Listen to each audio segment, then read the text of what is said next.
బాలీవుడ్ నటి మలైకా అరోరా ప్రస్తుతం శ్రీలంక మాజీ క్రికెటర్ కుమార్ సంగక్కరతో చెట్టాపట్టాలేసుకుని తిరుగుతున్నట్లు వార్తలు గుప్పుమన్నాయి. 50 ఏళ్లు దాటినా ఫిట్నెస్, ఫ్యాషన్ తో పాటు వ్యక్తిగత జీవితంలో వార్తల్లో నిలుస్తూనే ఉంది మలైకా. మార్చి 30న గౌహతి స్టేడియంలో జరిగిన Rajasthan Royals Chennai super Kings match కు మలైకా హాజరైన తరువాత ఈ పుకార్లు మళ్లీ మొదలయ్యాయి. బాలీవుడ్ సెలబ్రిటీలు తరచుగా ముంబైలో జరిగే మ్యాచ్లకు హాజరవుతూ ఉండగా మలైకా మాత్రం గౌహతిలో ఉండడం ఆమెకు సంగక్కరతో సంబంధం ఉండవచ్చుననే ఊహాగానాలకు దారితీసింది. గతంలో రాజస్థాన్ రాయల్స్ ప్రధాన కోచ్ గా పనిచేసిన సంగక్కర మ్యాచ్ సమయంలో జట్టుకు మద్దతు ఇస్తూ కనిపించేవాడు. ఆసక్తికరంగా మలైకా కూడా రాజస్థాన్ రాయల్స్ కు మద్దతు ఇవ్వడం కనిపించింది. ఇది పుకార్లకు కాస్త ఆజ్యం పోసింది. సోషల్ మీడియాలో అభిమానులు వారి అనుబంధాన్ని ప్రశ్నిస్తూ ఉన్నారు. కొందరు వారిద్దరూ డేటింగ్ లో ఉన్నట్లు కామెంట్లు చేస్తూ ఉన్నారు. రాహుల్ ద్రావిడ్ రాజస్థాన్ రాయల్స్ జట్టుకు నాయకత్వం వహించడానికి ముందు కుమార సంగక్కర అనేక సీజన్లకు జట్టుకు కోచ్ గా పనిచేశాడు. రాజస్థాన్ రాయల్స్ ప్రయాణంలో కీలక పాత్ర పోషించడం గమనార్హం.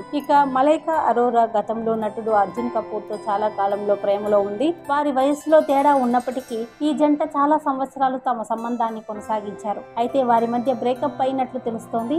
తాజాగా మలైకా సంగక్కరల మధ్య ప్రేమ సాగుతున్నట్లు సమాచారం. అయితే ఈ వార్తలపై సంగక్కర గాని మలైకా అరోరా గాని ఇంతవరకు స్పందించలేదు.